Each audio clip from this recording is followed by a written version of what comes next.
Wow, খালেদের অসাধারণ প্রেম। 18তম ওভারে বল করতে এসে রংপুরের সুন্দরীর সঙ্গে প্রেম হয়ে গেল খালেদের।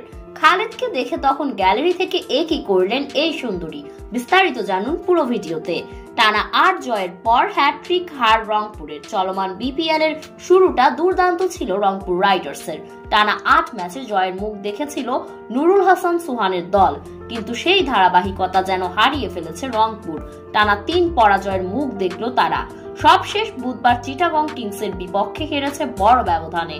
এদিকে রংপুর চিটাগং এর ম্যাচে ঘটে গেল এক দারুণ ঘটনা।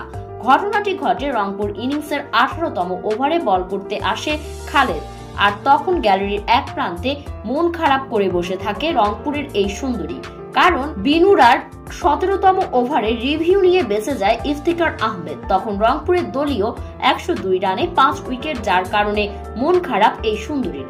এর পরের ওভারে বল করতে আসে খালেদ যখন ইফতেখারের বিপক্ষে একের পর এক দুর্দান্ত বল করছিলেন, তখনই এই সুন্দরীর নজর পড়ে খালেদের উপর। আর বারবার তাকানোর পর খালেদও এভাবে মুখে হাত দিয়ে তাকিয়ে রইলেন। আর তখন এই সুন্দরীও মুচকি হাসি দিয়ে খালেদকে বোঝালেন তাকে ভালো লেগেছে।